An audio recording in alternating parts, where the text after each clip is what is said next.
That's not even the fun part of the song. We're skipping ahead.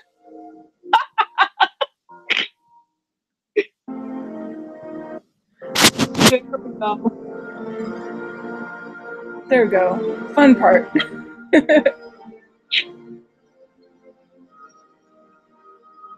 If only we had the T-Rex to give it famous roar to start us off. Yeah. All right, we can't play too much of that because it is John Williams. Yeah. So, welcome, duelists, to another podcast where I'm still your host. And today, Osiris is going to kick us off. What time do you kick it off? I can if you want to. I don't care. You can kick it off. Okay. Well, my first thought is that the Joey and Rex duel is super filler, but I love it. Also, Rex would definitely make for a great paleontologist. He totally would. Actually, fun fact, in the Game Boy game, Reshef of Destruction, you actually go to a paleontologist, like a dino dig site, and that's where you meet Rex to get help to face against the Neo Ghouls, as they're called in the game. So technically, Rex is a paleontologist if we're going game canon. Oh my gosh. It takes place after Battle City, the game. And, well, Sacred Cards takes place in Battle City, then it's Reshef of Destruction, which takes place afterwards. That's really cool because, I mean, I don't know. I liked how Yu-Gi-Oh! Has themed decks around someone's, like, job almost. Yeah. Also, it's been 9 hours into the dueling at Duelist Kingdom. 9 hours. Man, I was re-listening to, like, episode 2 or whatever when you told me that this was over 2 days, and my reaction is still genuine. I was like, what? Yep, 2 days, and it's only been 9 hours. That's amazing. Also, am I the only one, but I feel like because I grew up with John Williams as a composer for movies, that's why I like Hans Zimmer, who did the music for Pirates 2 and Sherlock Holmes with Robert Downey Jr. I feel like that's why I like him, because of John Williams. Here's the thing, I know shit about music, you lost me. What do you think about the Rex Joey duel, Osiris? What I remember, he just wins out of pure love. He does. Well, that is Joey's theme. It's just gambling. Well, it kind of shows the delinquent side of him a little bit, because, you know, he was in a gang and stuff in the manga. It's kind of par for the course for Joey. He just, like, throws mud and see what sticks.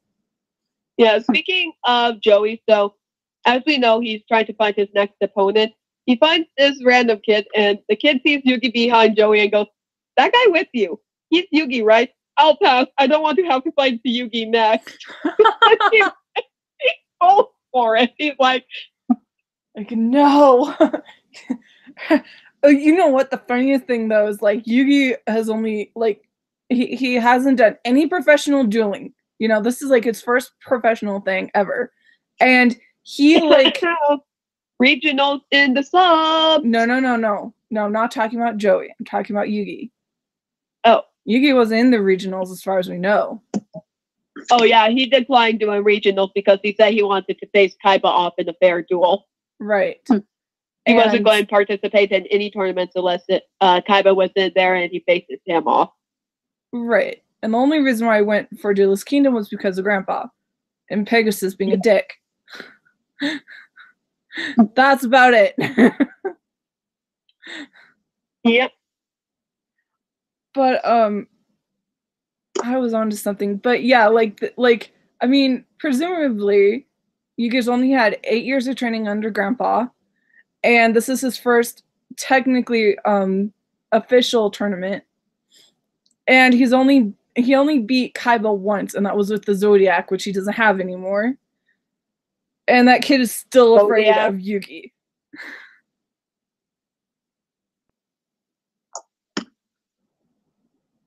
My cat is being a dick. No. But as far as this duel, I think it was fine. You know, my being all types of don't let Yugi coach you.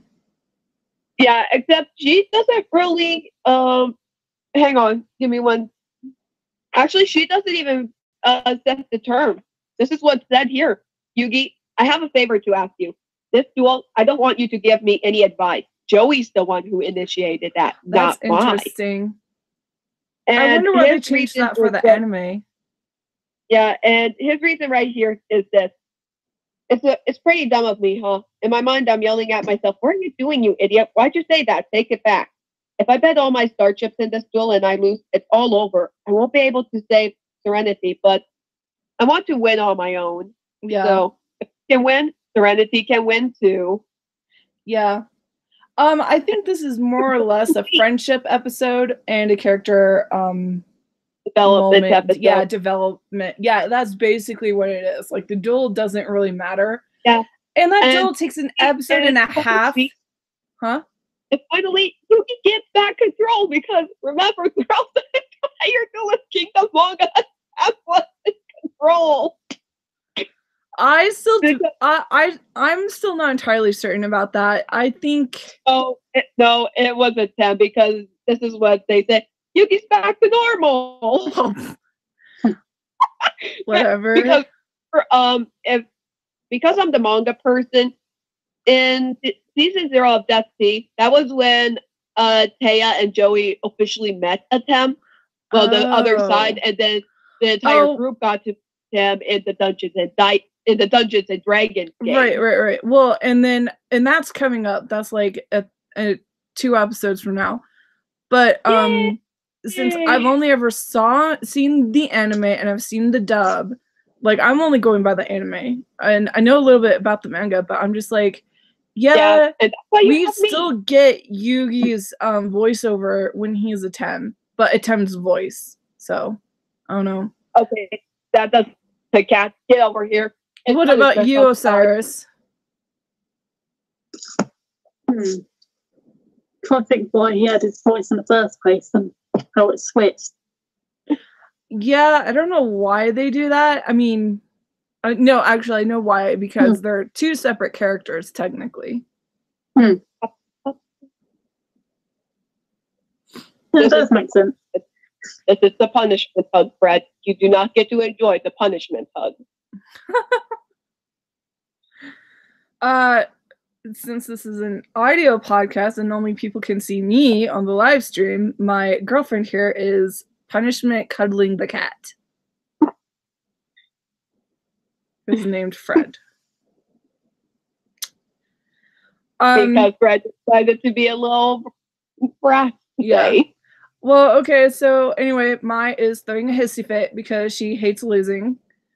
And yeah, and she's still pissed at losing to Joey because her little inner thoughts, right? Her little speech right here. Oh, that pisses me off. I can't believe I lost to somebody like him. The whole world should blow up before that happens. Yeah. Which means she has kind of a higher attitude about her dueling than she probably should.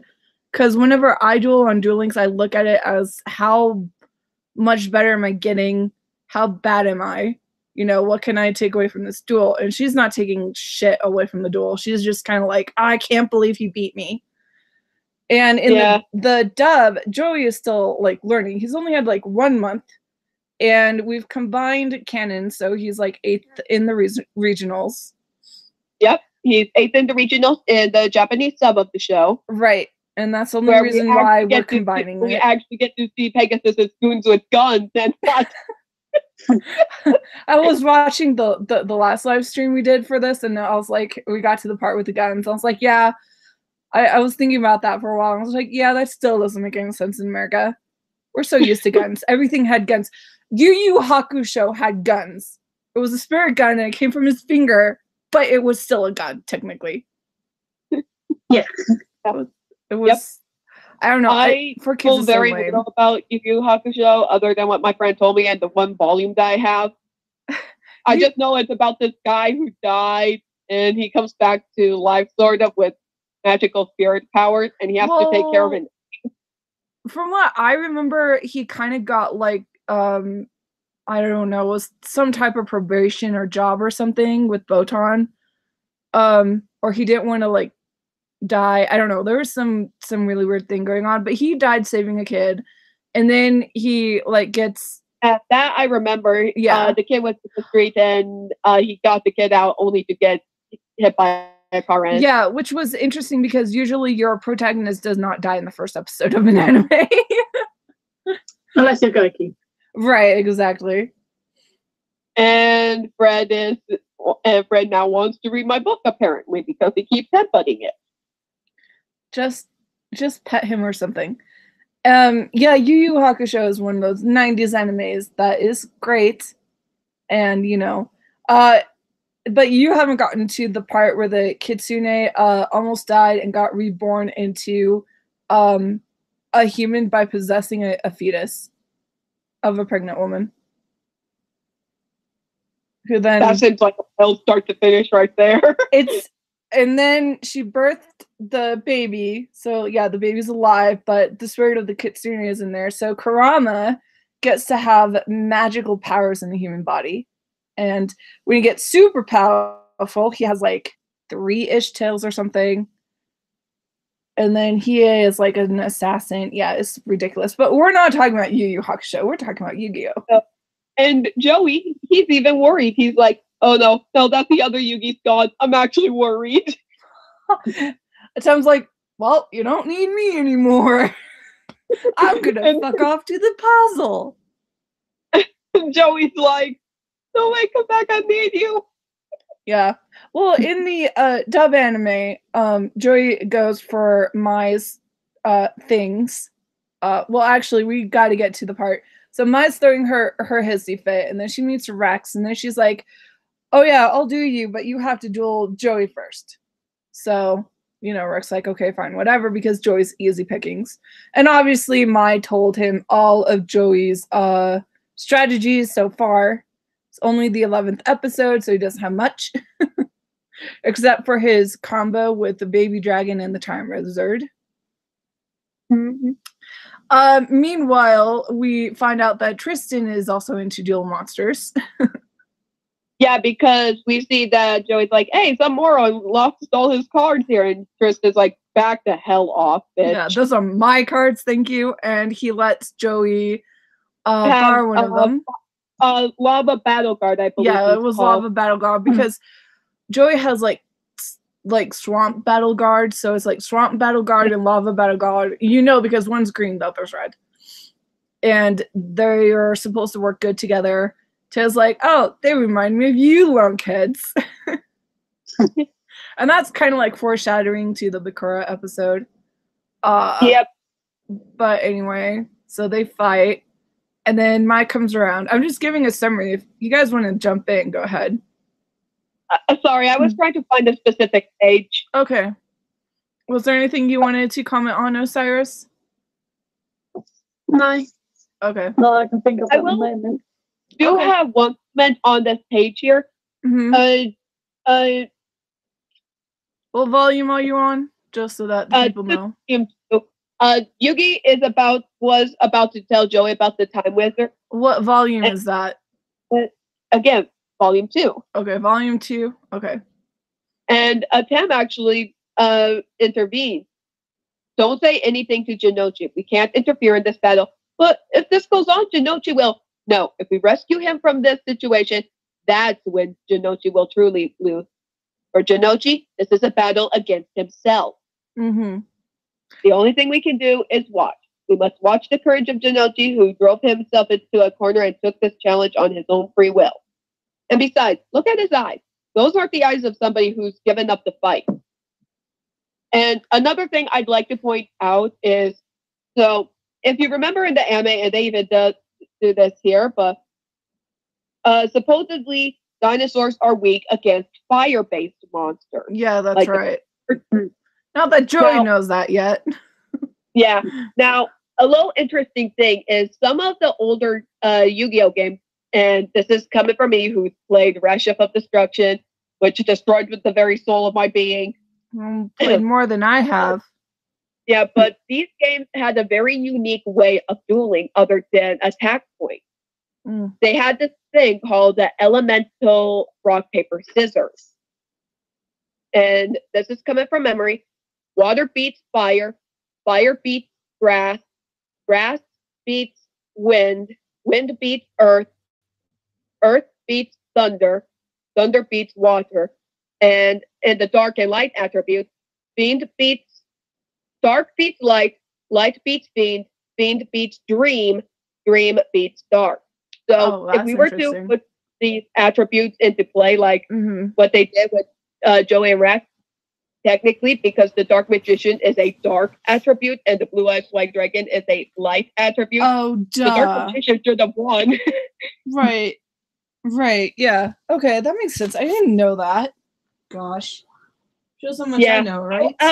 However, a good chunk of Rex's dinosaur monsters are Earth-based monsters. So technically, Joey should be playing. They should actually be weak to wind monsters, not fire monsters. And this is what happens when you leave me alone with video games. Yay! It's fine.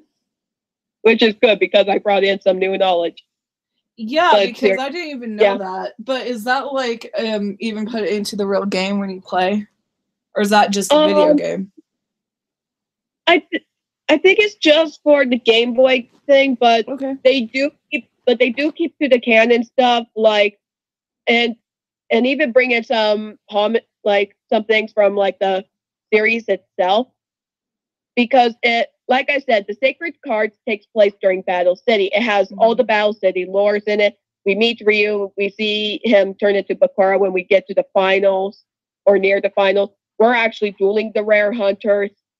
So there is continuity, but Yu-Gi-Oh! Is also known for its continuity errors in general. And in Reshif of Destruction, and this is going to be interesting, they did bring in the lore of the Millennium items and the Egyptian gods, but with a different spin. I'm not going to give too much away on this game because if I do, there's going to be a hell of a lot of spoilers, and we're not here talking about the games. Yeah, no, we're not. We can sometime. Yeah. One of the little Easter eggs in the game was when you go... This is going to be funny. So, Tristan is missing, apparently. So, you're looking for him, and you go to the Galapagos Island where there's little robot monkeys, and you have to duel them to see which one sucks the most, to see which one is quote-unquote Tristan. And you come back with this monkey, and Tristan is back, and he's like, hey, yeah, no, I just went to get a burger. And they're like... Dueling monkeys. That was a line in the dub. Yep, dueling and monkeys. The whole robot monkey thing was a little Easter egg. That was in the Noah Ark. At least that's what I call it. I don't know what other people call it. Noah's Ark. Yeah. Get it? Noah's Ark. Noah's Ark. Only I'll get that reference. I got it. I got it. Remember, I went to church when I was a cute little kid. Yes. So anyway, mine Rex have their deal, and she goads Joey into this duel and kind of not bullies, but is like, oh, you'd only won because you had Joey Yugi's help. What? Be an instigator. Yeah, she's basically just having fun. And so Joey's like, yeah, okay, for my sister, I'll do it. Got blasted by the... Yeah. Joey is down to 65 life points in here. Holy cow. Mm-hmm. So anyway... There's been a lot of talk about how Rex got the red eyes. We don't know how Rex got the red eyes. I figured he just collected it. This card goes to those people. Yeah, this is what is actually said here in the manga. It's not as rare as the Blue Eyes White Dragon. I spent everything I had to get this super powerful rare card. Why did I just imagine that what? Rex basically sold an organ to get it? I'm concerned. How old is he? Is he 15, 16? I think he's 16. Osiris, do you know? I think he's younger than that. I'm gonna check. I mean, of course, if he was in the dueling competitions, he would have saved up all the winnings. And Yeah. he did come second He's place 15. in 15. Okay. And and Rex decides to tell Joe, yeah, everything's still the same except for a few differences that made. Like Joey was the one who said, yeah, no, please don't help me. I'm doing this on my own. Yeah. And so other than that, everything in the manga was the same. That's why I wasn't talking much, because I was trying to find more differences. The other difference is that, like I said, because in the this is Joey who's doing this, and nobody's stopping him like Tristan, and Tristan doesn't even duel in here apparently, because they never find the card. So he never got he never got Lava Battle Guard from Tristan. They never had that little romance between Joey and Tristan. Fight. It was a fight. Yeah. So honestly, I don't ship them till the end of this episode, so. Yeah, they're my bro TP bros. Yeah. Well, I mean, I could ship them. They're very shippable. Everyone in Yu-Gi-Oh is shippable. I know, right? So on that note, we're at the campfire we're at the camping thing with Mai. We should probably talk about how they win the duel. I mean, come on. What's Yu-Gi-Oh without talking about the duel? He uses Time Wizard and plays another game of chance. Yeah. Well, we should talk about that. In the beginning, Rex destroyed Baby Dragon, so Joey can't play his go-to anymore. Yeah, his Constant Dragon, and that was the main struggle with Yugi. He's like, come on, use the Time Wizard. And, he's like internally screaming, use the goddamn Time Wizard. Yeah, and then Rex is all like, hey, how about we raise the stakes? Not only do we exchange star chips, but cards. My red eyes for your Time Wizard, which he is planning to use against Mai, who picks up on this and starts insulting him. And it's like, hey, that's not part of our DLP brain. Yeah, but what did she expect when trying to get in league with a minor villain like Rex? Yeah. Well, one of the things I love here is if we were to go off this, so there's 2 win slots and 4 goal slots to do the whole self-destruct thing. Mm-hmm. That really is taking a gamble. However, the actual card is you flip a coin and call it. If you call it right, then you destroy your opponent's monster. If you call it wrong, your monster, then the Time Wizard is destroyed. And well, yeah, but we don't have these cool dueling stadiums, so yeah, we have to use coins. Though I will say I hate it when people use Time Wizard on Duel Links. Pisses me off. But with me, every time I see someone use it, I'm like, they'll be like, person calls heads. I'm like, tails, tails, tails, tails, tails. Yeah. All right, so now we're at the part where they are camping and the girls have a very nice shippable moment in the shower. Yeah. Also, it has now been 12 hours into the dueling. Yep. Joey can cook, apparently. Yep. Well, he has to, because if you remember, his dad's a drunken alcoholic and can barely support his own damn kids, so Joey has to take care of himself mostly. Well, there's this little throwaway line in the dub, which is Tristan or someone was like, "What are you really going to put chocolate in that?" And Joey's like, "Back off! I know what I'm doing." And it was Yuki who said, "I don't think we should be cooking the candy bars." Joey, back off! I know what I'm doing. Yeah. Okay. Yeah. I just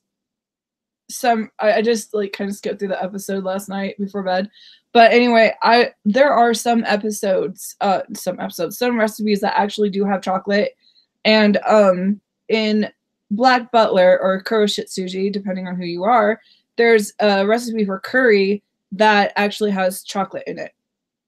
Yeah, I remember that. Yeah. Also, so and I have Joey who does the cooking. Mm-hmm. Now, I know I've said this over 1,000,000 times to Duelist, but because I will protect this little precious occult cinnamon roll to my grave, Ryu is part of the main group. He is not lurking around in the shadows so I can defend. He's part of that's just to get like, oh, here comes another conflict. Will you get off it? No, I'm lying. I know you won't ever get off that. The manga, Ryu is actually the one who says, "I'll do the cooking. I'm pretty good at it." And he's also like Joey, except because Daddy Dear is mostly away 9 times out of 10, or dead like if we go Yugi. So like Yu-Gi-Oh! Nobody's dads are around. Well, until you get to Arc V, and then it was for other reasons. He was around for a while. Yeah, but yeah, like Joey, Ryu most likely had to cook for himself because Daddy Dear is never around. Well, yeah, but isn't his family really rich or something? Supposedly his father owned the Domino Museum. Oh yeah, that's right. I don't know. I just kind of thought he was like the other rich kid of the series. Well, from the way his apartment looks, it's a hell of a lot nicer than any apartments I've seen. And I think it's safe to assume that it's one of those, I don't want to call them high ends because that would be a penthouse style, but kind of like not full on rich, but still pretty rich-ish. Yeah. So it is safe to assume he does get money. His family is well off. Yeah. If he's able to afford to live in that place. Yeah. But he's not like Kaiba rich. He's not like rich compared to Kaiba. He's just well off. Yeah. Well, you know what? Getting an apartment in Japan is far more complicated than in America. You actually have to go through a realtor. Oh, fun. To just rent. It's really weird. But anyway, so we have Joey's drunk dad, Yugi's dad who works all the time, and Bakura's dad who works all the time, and apparently Tristan's dad works in a factory. And everybody else's dad is most likely dead. I don't know. I think Taya has both of her parents. Yeah, but we never see them. So no, we never do because obviously reasons. Yeah. Also, you know when now this is technically Bakura that was sneaking around in the anime. Yeah. But when I heard something rustling in the forest, she screamed, and I went to check it out.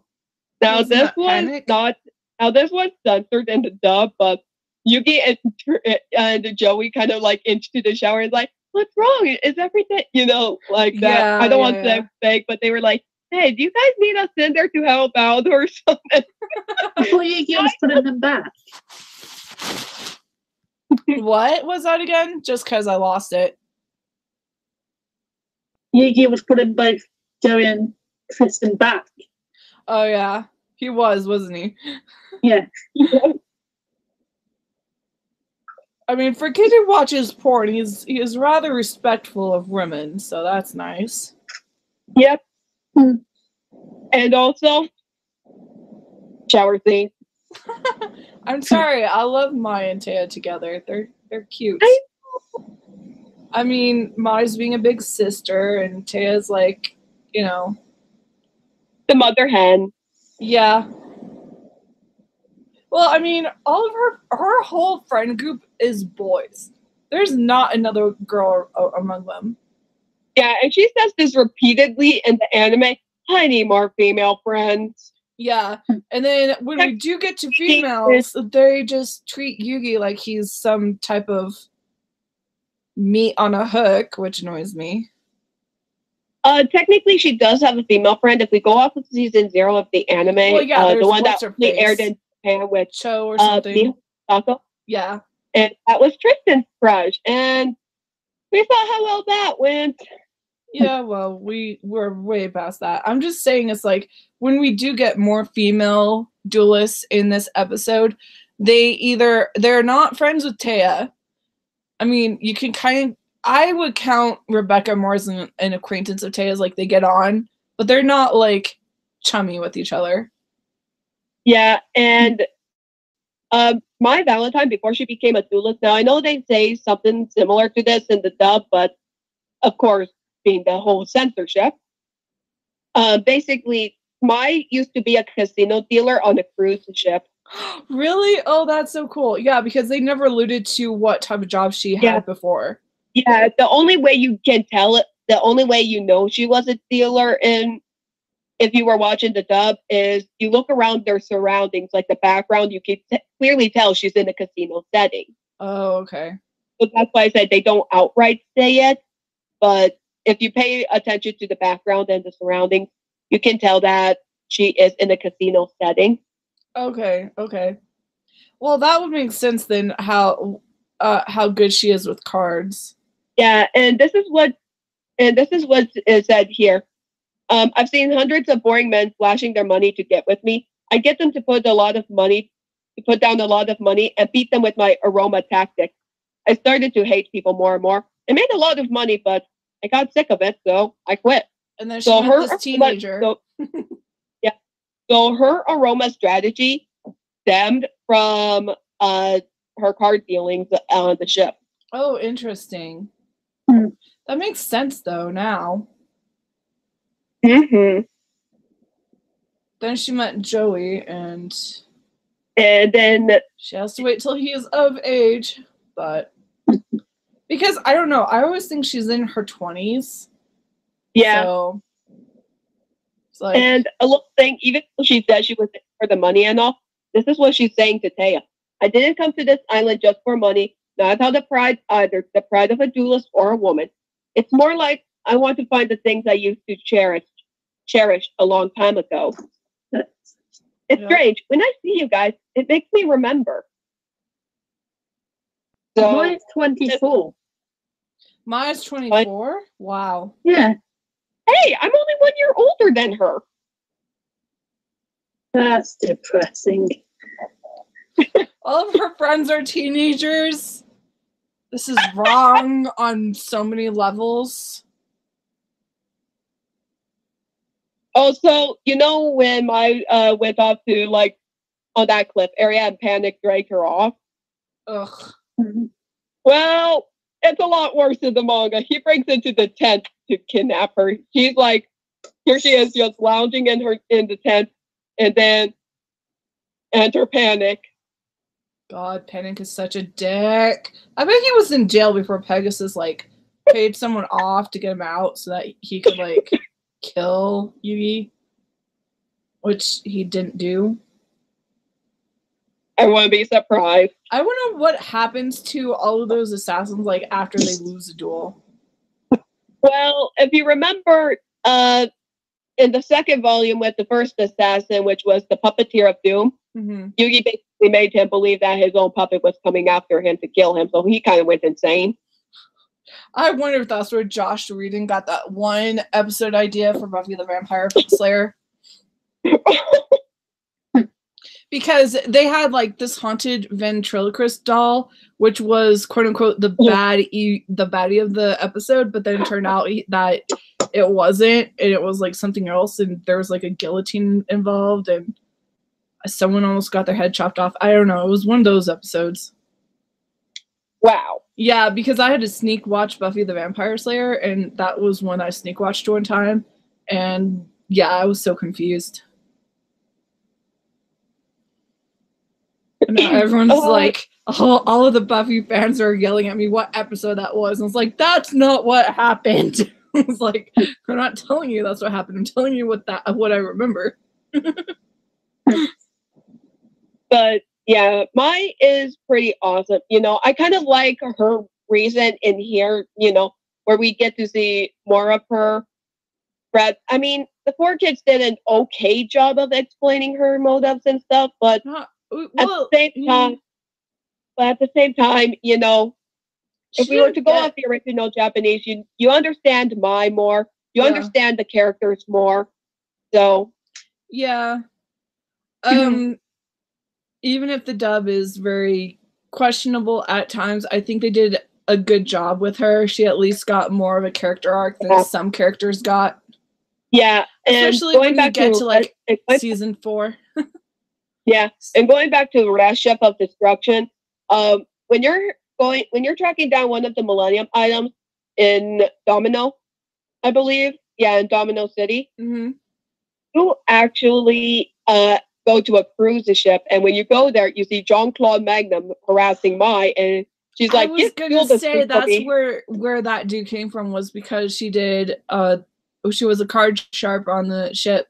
I was like, oh, that's where that movie star dude in season 4 came from, who Joey dueled, because, you know, Joey's like, you're gonna respect women. Yeah. So we go to the cruise ship and we see Mai there, and I think Yugi asked what he's doing there, and she's like, what? I just found out this place was hiring, so I jumped on in. And she does her card shark thing, and it's awesome. Okay. Anyway, Mai does leave the group in this episode, but I don't think we hear her scream until after Bakura. Yep, after Bakura. And so Mai leaves and Bakura comes around, and we are let's see. So we're greeted to him, and he has this cute little innocent facade, like the little cream puppy is. Yeah, we are halfway through episode 12, by the way. Yeah, and he's asking everyone what their favorite card is. They tell, and he brings out the Change of Hearts card, which I actually think is fitting for this guy. Yes, definitely. Speaking of which, if we were going to pick a card that was the most like us, what would those cards be? That's a hard. Osiris, what card would you pick? I can't decide. I'm actually torn between. Give me a second. I already forgot the card's name.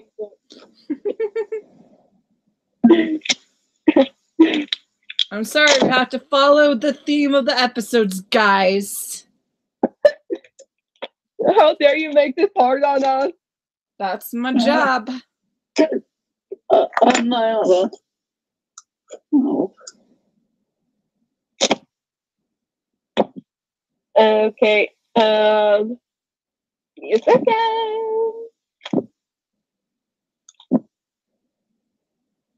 I don't think it's. I'm torn between Dark Magician Girl and one of the other Magician Girls. Yeah, I was going to say that was either going to be Dark Magician Girl or the Silent Magician level 8.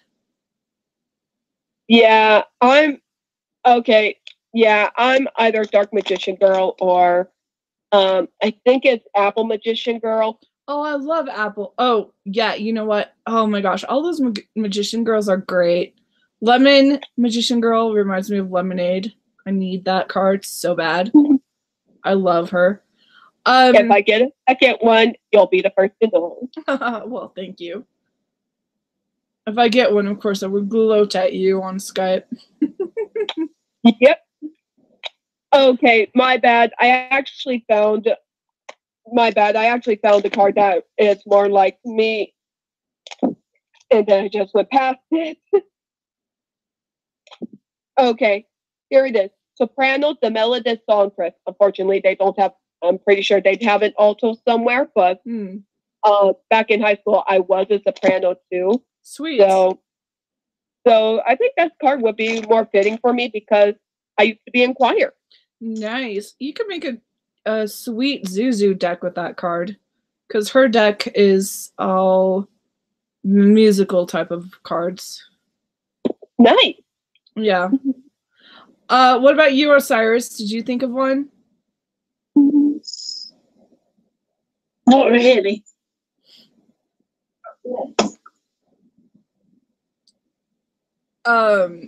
Just FYI, I brought Monster Reborn with me to the interview.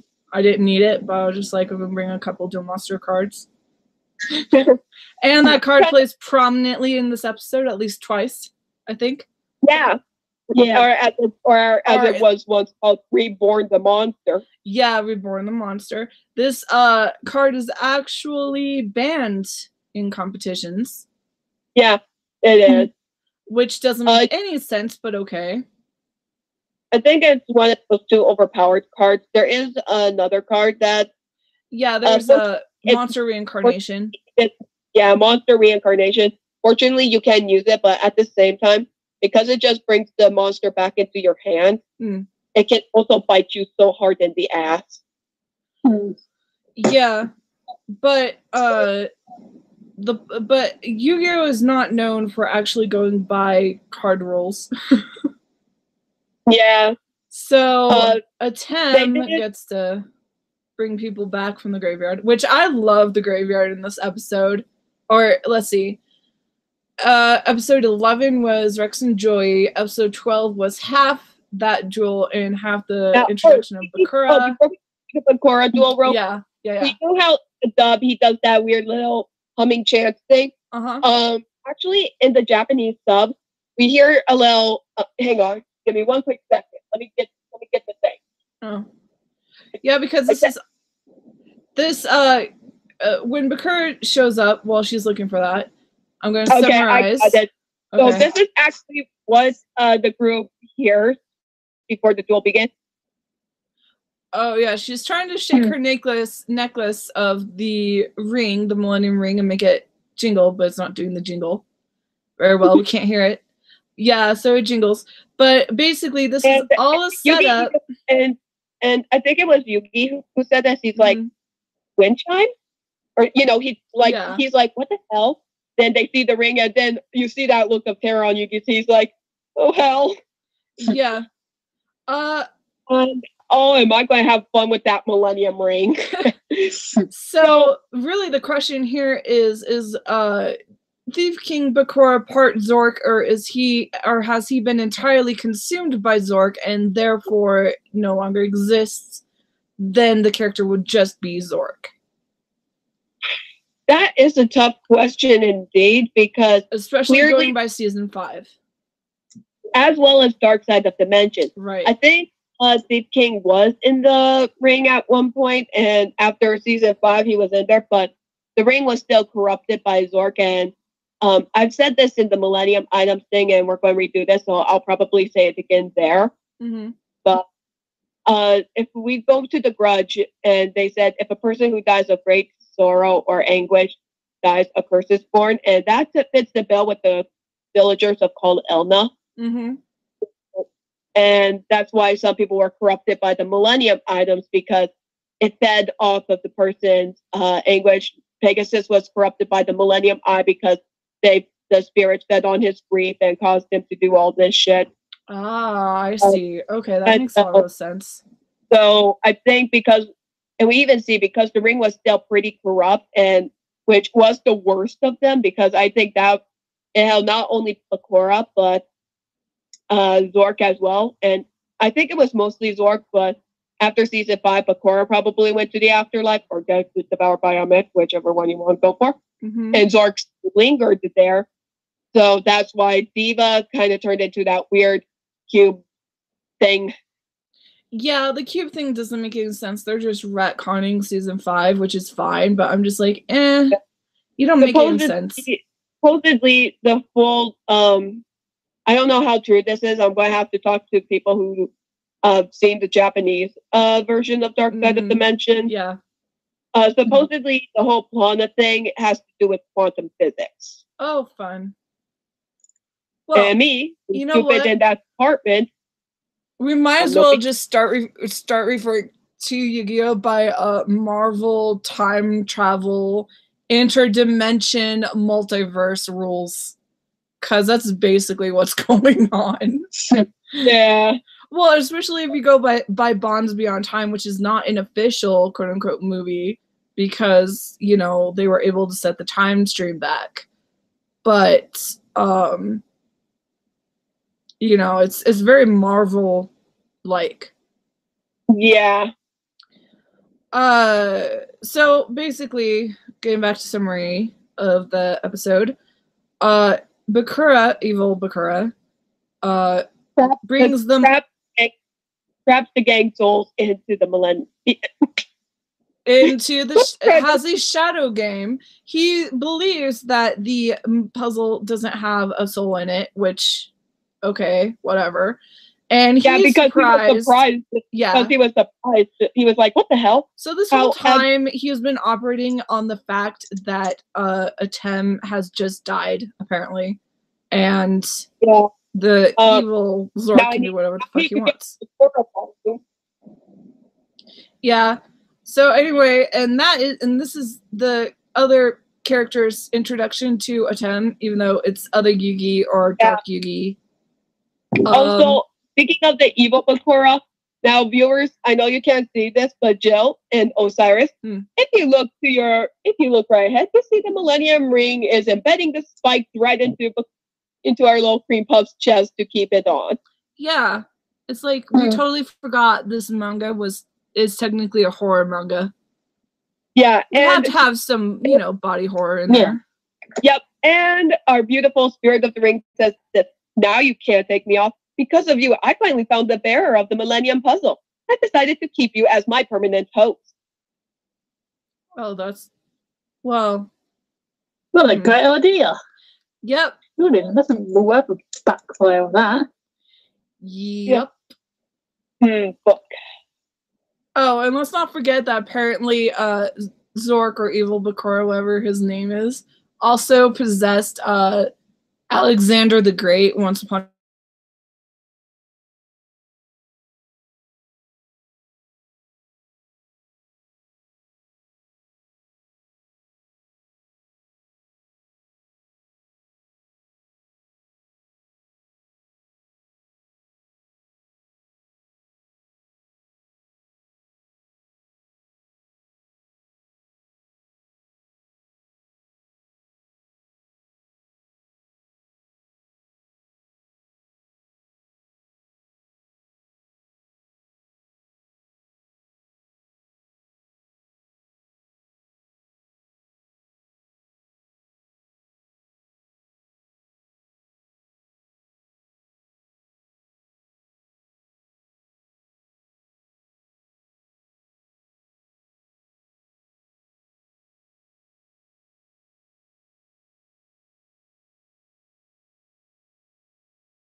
What the heck?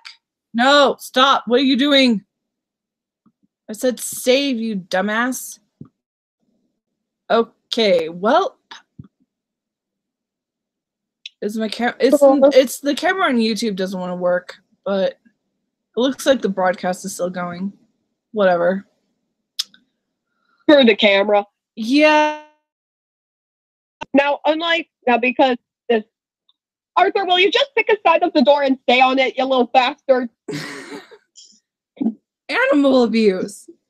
So anyway, they get pulled into a quote unquote the characters get pulled into a shadow game, and they are their characters, aka the cards, in the duel or the D&D monsters in the manga. Can we also appreciate Joey's line in in the Duel Monsters one. I'm like 6 inches tall, wearing a dress, and about to fight my giant friend. A giant Bakura! No, I know I'm not. Yeah, and this is the first time in the dub actually that Yugi has that all the characters meet Atem technically. Dark Yugi, other Yugi, whatever the fuck. Thing was when it came to sending the souls into the games and all. Mm-hmm. So, let me hear. All right. Zor gets the first attack, critical roll. Azu gets sucked into the game, and yeah. Oh yeah, they get sucked in like one at a time, don't they? Yeah. Joey, he basically broke the rules and rolled a fumble, and here's Bakura. Ahem, it wasn't your turn to attack. You rolled the dice without the master's permission is to break the rules of the game, and then tapped Joey Wasn't Evil Bakura doing some type of wrist trick to do the dice? Not only that, but Atem says that there's another way. Like when you spin the dice, you can like nudge the table with like your knee or. Oh yeah, that's right. Yeah, there was some type of trick to it. Right here. Which I liked about the manga. Dice are like 5 petaled flowers on top and bottom. They're split into an even-sided face and an odd-sided face. In the double hit technique, the important thing to do is to spin the dice to like a top with the even face up on top. Furthermore, when you throw the dice, you put a strong spin on it that represents the ones column. The die with the weaker spin will stop first, but if it stops on something other than a 0, the stronger die can change the number of the first. Right. You can control the path of the spinning by vibrating the surface. Right. There's one thing about the manga that I like is that it explains crap to you. Yeah. And now watch. People in actual D&D campaigns are going to try this. Well, speaking of a D&D campaign, that one is darn short. Yeah, and if I wasn't in a Skype D&D game, I would be doing that. But unfortunately, I have to use a dice generator. Well, at least that's fair. You can't do actually, Natasha, who is my dungeon master, if you're listening to this, no, I wouldn't.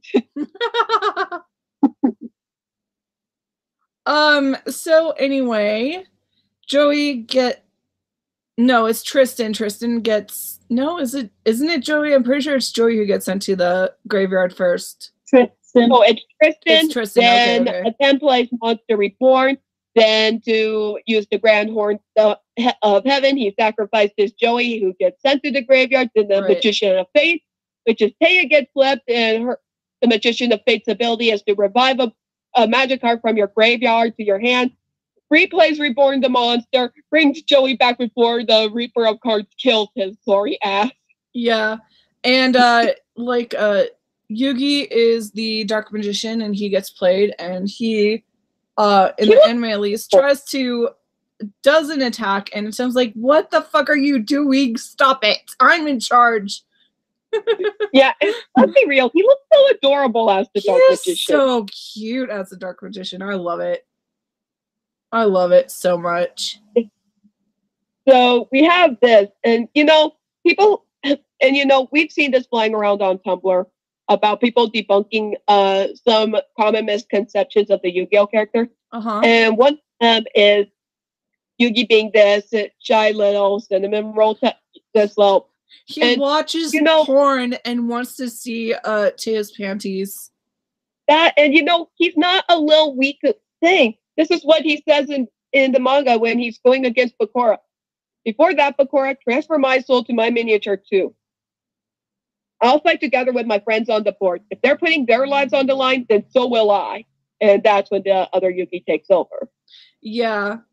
Which is handy because otherwise Bakura just would have left them as cards and, fucked off with the puzzle. Yeah. And even Bakura and everyone is even surprised at Yugi's request. Like, the evil Bakura is like, what the hell what? Yeah. Atem's just like, excuse your face. What do you think you're doing? Yugi, it would be easy to grant that wish, but if you, the last player, becomes the miniature, who will throw the dice? Well, the game master is supposed to be of service to the players. Very well, I'll do as you say. And then Atem's like, stop. Like, okay, what did you do to Yugi? Like, no, seriously. Atem is sitting there with this little smirk on his face. He's like, oh yeah. I love when he gets that smirk on his face. It means he's about to lay down some millennium powers and like totally fuck up someone's day. Yep. Just wait until we get to the dice monsters and he takes down Duke. God, I love those episodes. Also, it kind of leads to Joyous Furry Ladies.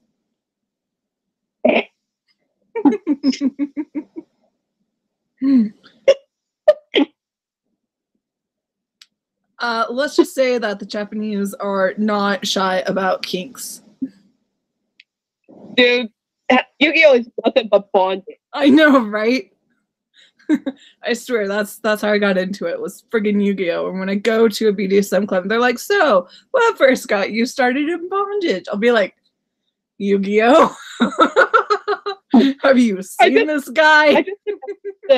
I just imagined the head of the group being like, damn it, you're like our 10th one to this month, this week already. And then here's the other people in the bondage club, the other 9, they're like, yeah, Yu-Gi-Oh! So like before meetings, you and the other 9 are playing your Yu-Gi-Oh cards. It would be hilarious if I actually started a Yu-Gi-Oh competition in a BDSM club. And the loser has to be tied up any way the winner wants.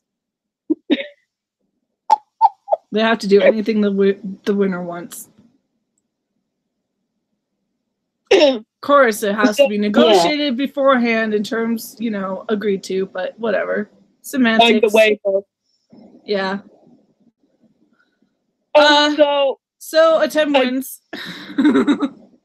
Yep, because, and, you know, I want to smack Atem for this. So, it was when Ryu takes control of the evil Bakura's monster, so he's not enslaved by the evil Bakura anymore.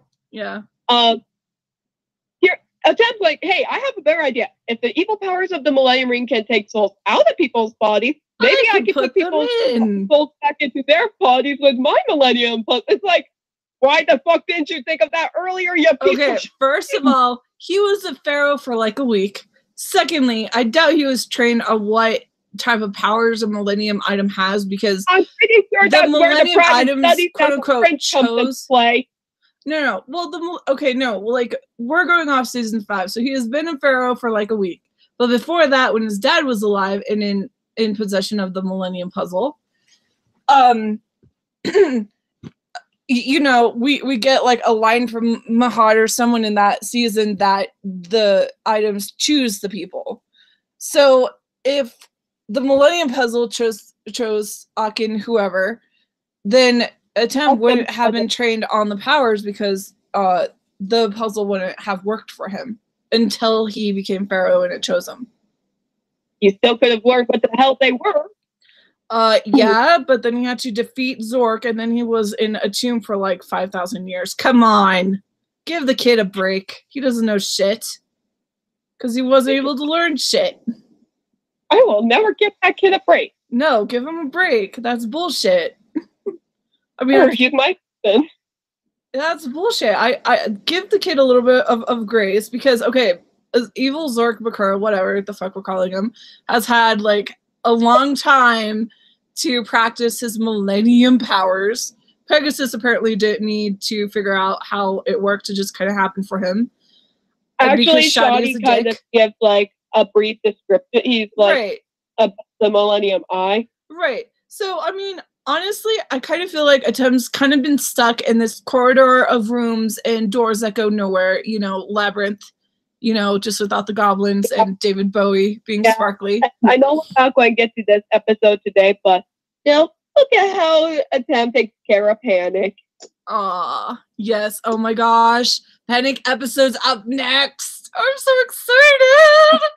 That'll be next week episode. Yay. And also, Another I'm not thing, working, if I'm not working. Yeah. Is Kaiba coming to the island? Yeah. If I'm not working next weekend, yeah, it will be. If I'm not working. But I got a job. Yeah. Also, give me one quick second. So says Taya up on I don't want to call it a date, but what? This is what Mai says to Taya. In fact, I told Yuki earlier to wait at the cliff up ahead. I told him you wanted to talk to him. Ooh, so anyway, she's a shipper. My Valentine shipper. is the ultimate work man. She's a peach shipper. Yep, and this is going to be adorable. You know, this is just too adorable. I have to read these panels because it's adorable peach shipping. All right, and then we should bring this to a close. Have some final thoughts. Yeah. Hey, Yugi. Oh, Anzu, what did you want to talk about? I don't know. We could talk about old times. You remember the first time we met, Yugi? We were in elementary school. You gave me a handheld game. I really got into it, but I played, and I wasn't getting any better. So I got mad and hit it and broke it. But you just laughed and brought me an easier game the next day. Huh? What's wrong, Yugi? Anzu, I think you're thinking of the other me. I understand. I'll go away so you can talk to him a while. Hang on a minute. I'll call him with my heart. He usually comes out.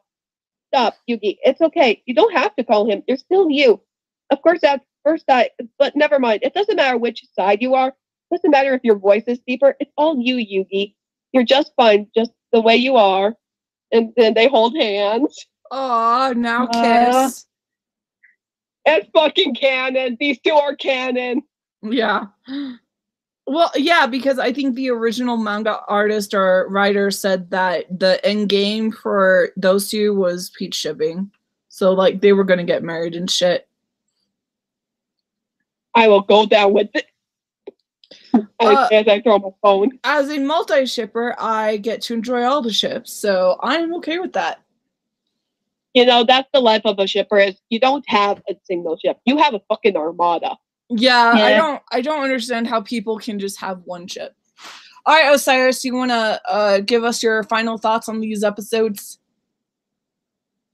Overall, they are a great episode, but the English stuff has its flaws. Yeah. Yeah, like Lava and Top Monster protecting each other. Yeah, that was weird. That's not how the game works.